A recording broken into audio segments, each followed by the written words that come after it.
প্রিয় শিক্ষার্থী বন্ধুরা, তোমরা যারা ইউনিভার্সিটি অফ গৌড়বঙ্গ বিশ্ববিদ্যালয়ের অধীনে বিএ ফিফথ সেমিস্টারে পার্স কোর্সে পড়াশোনা করছো এবং যাদের পার্স কোর্স অর্থাৎ জেনারেলে ফিলোসফি অর্থাৎ দর্শন বিষয়টি রয়েছে, সেই fifth semester philosophy general DSE 1A পেপারের সম্পূর্ণ সাজেশন নিয়ে আজকের এই special video.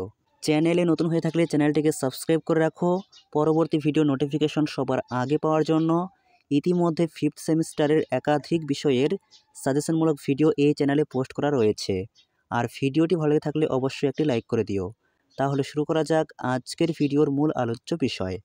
BA fifth semester suggestion 2025 philosophy general paper DSE 1A, paper name western এপিস্টোমোলজি and metaphysics. তোমাদের লিখিত পরীক্ষা মোট 32 নম্বরের হবে এবং পরীক্ষার সময় থাকবে 2 ঘন্টা। মান 16। প্রথম প্রশ্ন, বাচনিক জ্ঞানের আবশ্যিক ও পর্যাপ্ত শর্তগুলি ব্যাখ্যা করো। 2. জ্ঞানের উৎপত্তি বিষয়ক মতবাদ হিসাবে অভিজ্ঞতাবাদ আলোচনা করো। এই মতবাদটি কি সন্তোষজনক? আলোচনা করো। অথবা অভিজ্ঞতাবাদ অনুসারে লক, বার্কলে এবং হিউমের দৃষ্টিভঙ্গি সমালোচনা সহ ব্যাখ্যা করো। যে সমস্ত প্রশ্নের পাশে তোমরা 3টি করে স্টার চিহ্ন দেখতে পাবে, সেই প্রশ্নগুলি পরীক্ষার জন্য খুবই গুরুত্বপূর্ণ। 3. দেহ মন সম্পর্ক বিষয়ে ক্রিয়া প্রতিক্রিয়াবাদ আলোচনা ও বিশ্লেষণ করো। 4. জানা ক্রিয়াপদটি কী কী অর্থে ব্যবহৃত হয়, এক্ষেত্রে বাচনিক জ্ঞানের শর্তগুলি আলোচনা করো। প্রথম প্রশ্নটি পড়া থাকলে তুমি এই প্রশ্নটি অনায়াসে লিখতে পারবে। 5. লককে অনুসরণ করে জ্ঞানের স্বরূপ ও সীমাবদ্ধতা উল্লেখ করো। 6. হিউমের কার্যকারণবাদ ব্যাখ্যা ও বিচার করো। 7. সহজাত ধারণা কাকে বলে? লক কিভাবে ডেকার্তের সহজাত ধারণাবাদ খণ্ডন করেন তা আলোচনা করো। 8 পর্বে হিউম কিভাবে মুদ্রণ ও ধারণার মধ্যে পার্থক্য ব্যাখ্যা করেছেন তা সমালোচনামূলক আলোচনা করো। এই 8টি প্রশ্ন ভীষণ গুরুত্বপূর্ণ। প্রথম 8টি প্রশ্ন রেডি করা হয়ে গেলে এক্সট্রা তোমরা 2টি প্রশ্ন দেখবে। 1. স্পিনোজার মতে গুণ কি?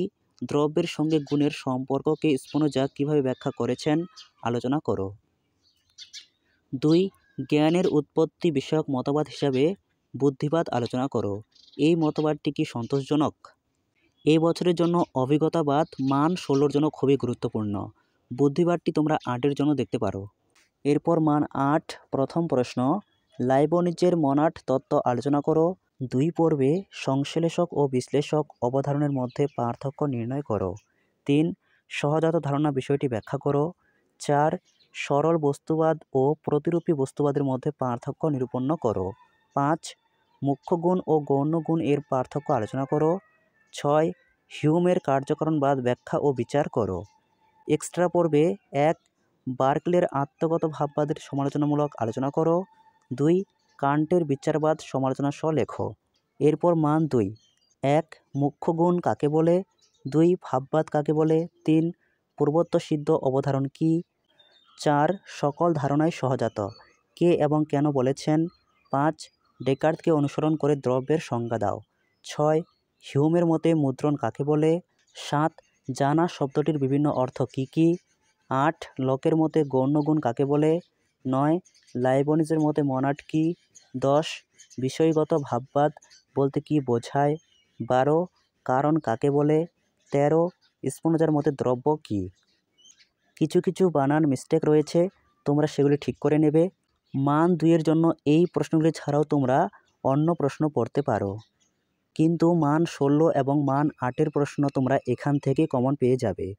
এই ছিল তোমাদের BA fifth semester philosophy general DSE 1A পেপারের সম্পূর্ণ সাজেশন।